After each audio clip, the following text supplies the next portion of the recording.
I'm kind of one of the more younger activists, and I've been seeing Steve a lot for the past few, since I've been a young child, which is really, thank you for being here. We've got the presentation. I'm just going to play a video in the background just while we introduce ourselves. We were meant to give activities and stuff for y'all, because I know you're just sitting here all day, and I feel really bad about that. So I might jump around a little bit for you, because we haven't got anything planned. So, but just while this video plays, we'll introduce ourselves. My name is Pere, Huriwai-Seger. This is my wife. Hello everyone, my name is Samah. I'm from Ngāpuhi, Ngāpuhi and Te Aotearoa, so the three top coasts of the North Island. I'm Samah. Asked to run Aotearoa Liberation League, which is charity right now, but we're thinking of not staying a charity, so that we can openly support political parties. But anyway, basically we make social media videos, we organise events, we talk about basically everything to do with social justice, whether it relates to animals, environment, humans, and we talk about the common thread across them, which is colonialism. So we have a focus on colonialism and how that impacts our life in Aotearoa, and we try and organise around that thought process. I started out as an animal rights activist, and then I moved into environmentalism, and then I started learning about Te Ao Māori. And no matter where I was looking, everything seemed to come back to a period in time here in Aotearoa around British colonialism and the ideologies that came with colonisation.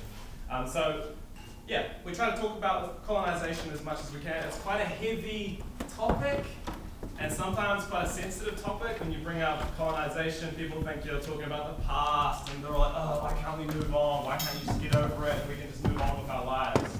But as we're going to try and show, it's been incredibly influential.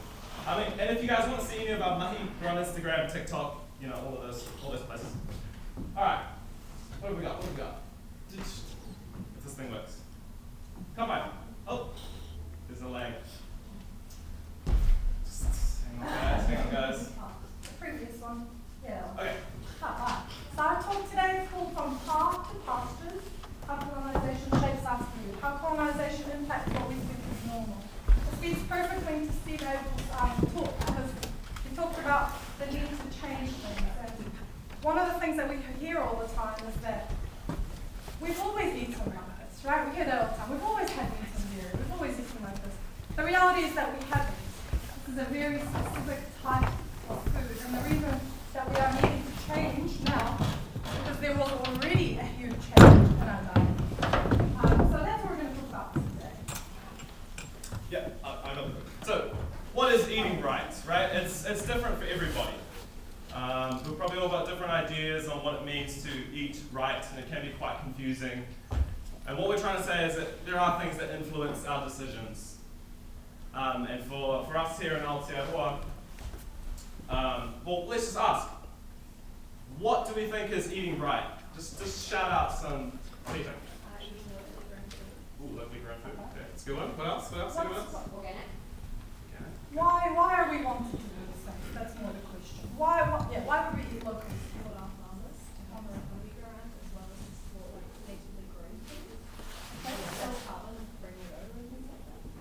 So we want food that supports our communities and food that looks after the environment. Food that's good for our bodies. So food good for our bodies, good for the environment, good for animals, that kind of stuff. Okay, so we all kind of generally agree about what kind of food is right. As a value system, what that food looks like for different people around the world is obviously different. Depends on your influences, your environment, your culture. Do you think, just based on those very general values we just came up with together, that our current food system reflects those values in New Zealand? Some of it? No. None of it. Maybe some. But it is interesting, because we're vegan, and we just read a story recently about a local Dargaville Kumara farmer who beat up his seasonal worker. So, we do have to interrogate not just the animal products, but all farm systems. If they involve violence against humans or animals as well. Okay, so we have a lot of problems in New Zealand in terms of our food systems. We're not protecting our environment. There's a lot of harm being caused to animals.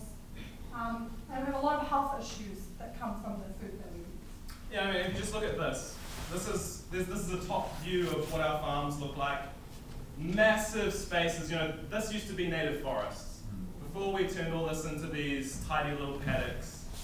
This was a big forested area. And back in old times, Māori, they had their villages close to where they harvested their kai.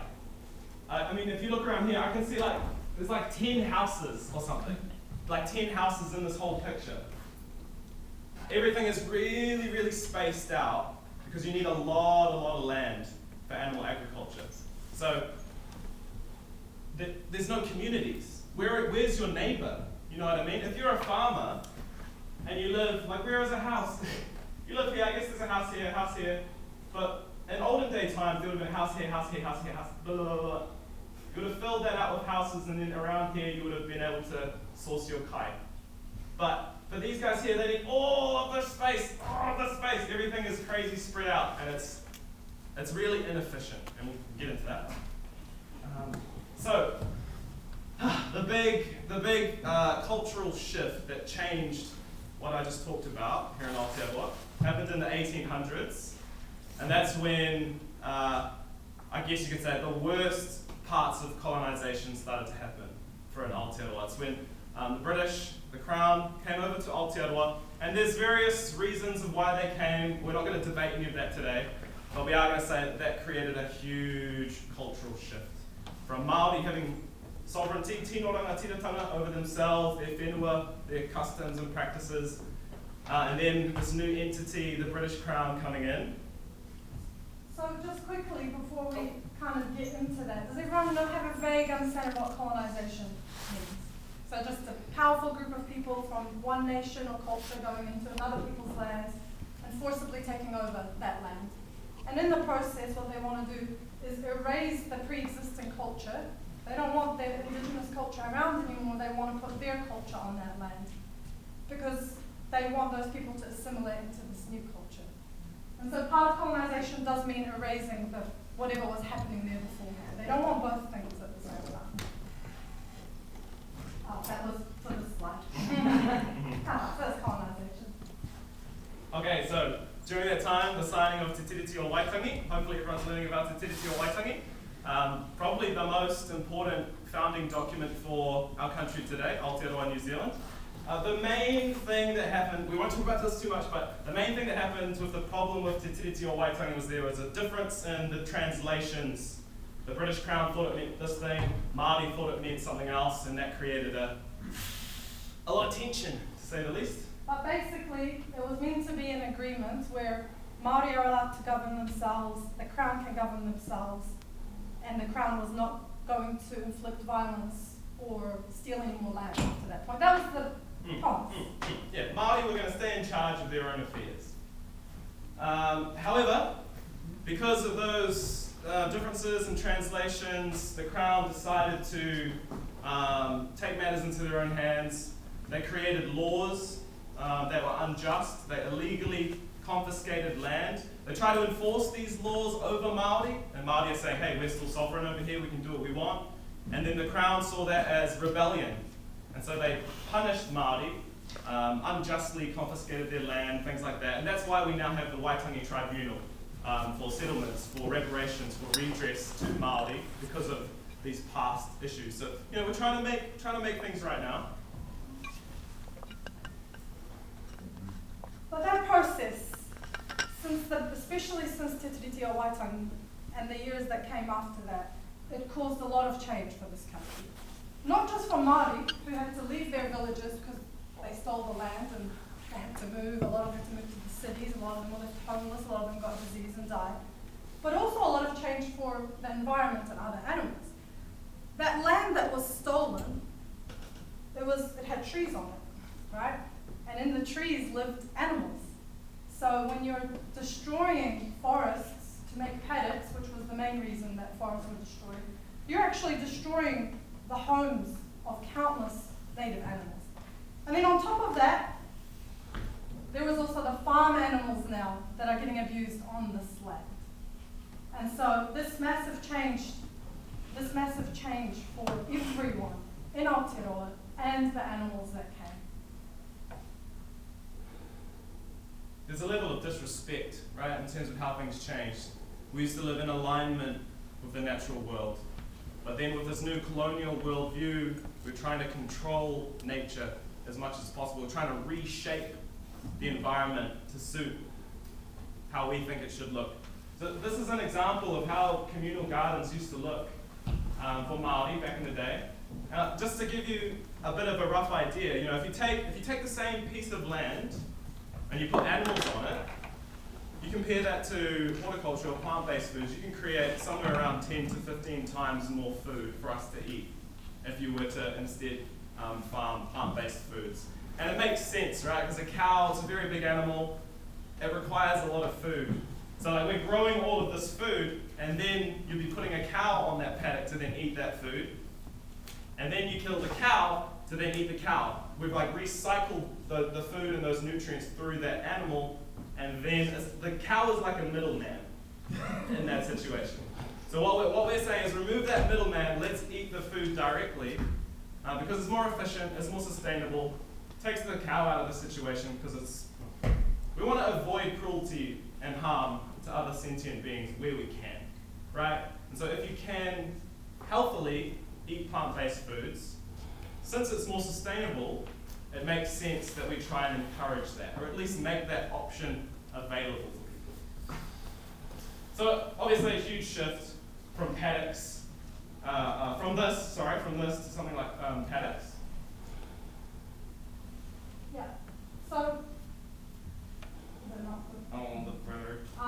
yeah, so at this time, pre-colonization, Māori gardened together. They gardened together and they lived together. It was communal living, completely different to what the British Crown was doing in their homeland at the time. And just to add quick context, their people were colonized first, right? So in Britain, people didn't always used to live the way that they do now, and they communally held land, and they colonized them first, right? These things called enclosures, and they took over communal land and they forced it into private ownership. So the same thing happened here. When they colonizers came here, they brought that mentality here, that land should be owned by one person, one individual, that it should be farmed for animals, they should have complete control over nature, over other people and over indigenous people. So they brought that mentality to this land, and you can see with that one, they were using the water, so the system relies on there being clear water, clean water. The forest is there. There's only as much deforestation as necessary to make a living. They're not just cutting down all the forest.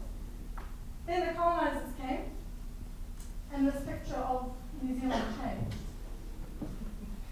To something more like this. Now, you just have this one family living on this giant piece of land. They own it individually, and it's populated with sheep. How many sheep does everyone think we had in Aotearoa, New Zealand before colonization? Yeah, zero. We had 0 sheep. Then at our peak, what did we have? Yeah, so we went from 0 sheep, and then at the peak of when sheep took over, there was something like a 1 to 22 ratio. For every human we had, there was 22 sheep. And we became famous for sheep.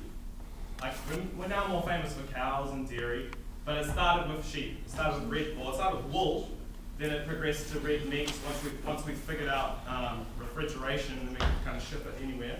But we became famous for exporting animal products. And the reason why people were able to invest into farming animals like this is because of all that land that we were talking about in terms of what the Crown took from Māori. And they had just all of this land. So what are they going to do with it? They're going to put animals on it, because animals, they can make use of that space. Like I was saying, in terms of how inefficient they are, how much space they require, it's a lot, but they had a lot of land. And so then with all that land, they decided to invest in animal agriculture. We became famous for it. It became a part of our lives, identity. It became embedded into our culture. And this is what got us on that route of when we think about animals or when we think about agriculture and food, we think about agriculture because that's what we were famous for, it's what we were known for, and still today, it's the backbone of our economy. So like in our institutions, our education and whatnot, that's what we talk about because it's what's paying the bills. But also like we talked about, it's externalizing costs. Our waterways, the climate, these industries aren't paying to clean up those things. So it's now part of our psyche, part of our identity. We're all now living in cities because all of our spaces, perfectly good spaces for us to live in, which is where Māori used to live before they were forced to move to the cities to get jobs because the whole society had changed and been ripped apart by colonization. We're now completely disconnected from where our food actually comes from. It's still this. That's kind of the main whakaaro from us today, I would say, is that we are disconnected from our food. A lot of us, we're not living next to where our kai comes from. A lot of us, we don't know how to garden because it's not encouraged, because we just expect these big industries to make all the food for us. But that's a real core skill. Activism, changing the world, that's all like big picture stuff and really important, but it does start in your backyard. It starts on how you look after yourself, your own house, your own neighborhood, and it's a life skill that I really encourage everybody to explore. When everything tumbles down and you have to think about being self-sufficient, how are you going to look after yourself? How are you going to feed yourself, When we're all fighting over land and land is running out, what are you going to put in your backyard, Are you going to try and grow some strawberries, or are you going to put a cow in your backyard? It's like, we don't have enough land to do that. So we really do need to go back to nature, have a relationship with our soil, and understand what we can grow, because it's the best pathway for us to become self-sufficient. And just to add, the disconnection from our food. Even farmers are disconnected from the process of growing food today. We've got synthetic nitrogen fertilizers instead of us actually just looking after the soil. And then when it comes time for the animal to get killed, they get sent away for someone else to do the killing at a slaughterhouse. So even farmers are in a very narrow part of what growing food looks like. It's just raising the animals. So that disconnection is really across the board in terms of like disconnection from us with the land, with the soil, with our food. Food is not just the food that nourishes our body. Food is our relationship to the environment. Historically, food has been the way that we interact with the soil, and now we have all these studies coming out being like, oh yeah, when you put your feet and hands in the soil, all these chemicals in the brain, and blah, blah, blah. It's like we've known this. We've known this for thousands of years, that this is what nourishes us, spiritually, not just physically. Yeah, and so how connected are you, like for our farmers, how connected are they to the natural world if what they're doing is polluting our waterways?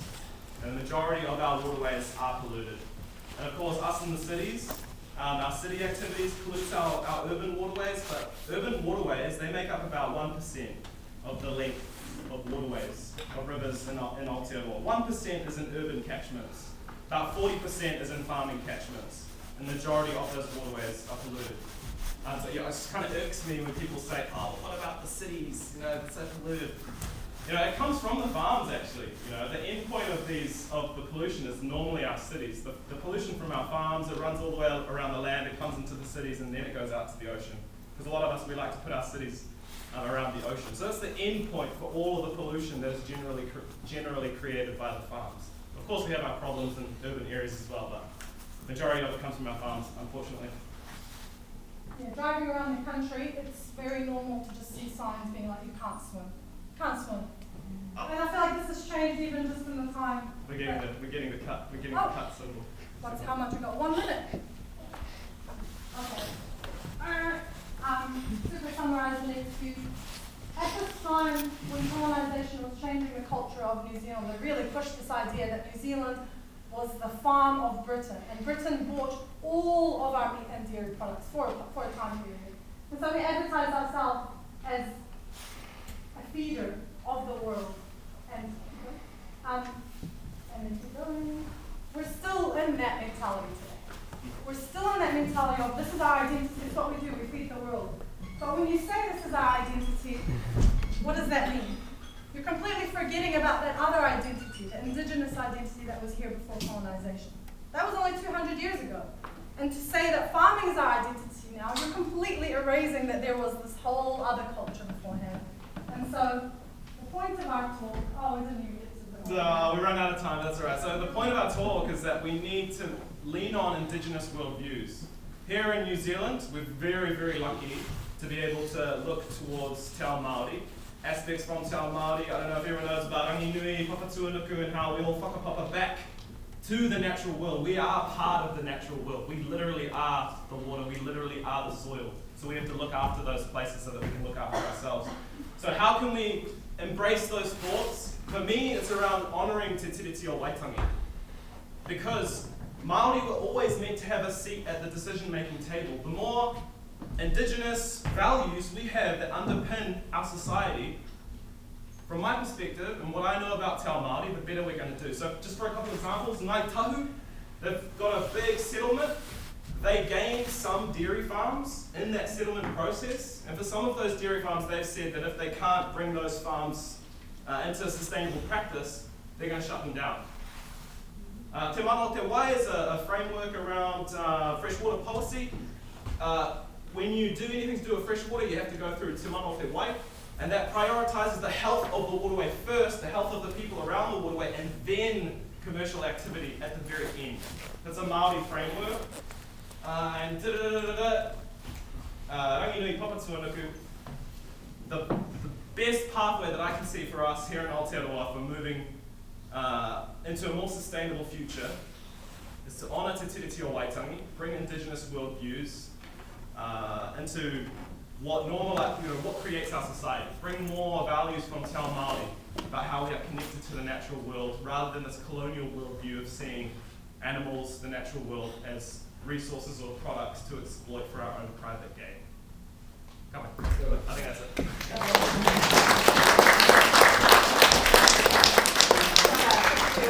Questions later? They will be available at the end, and I want to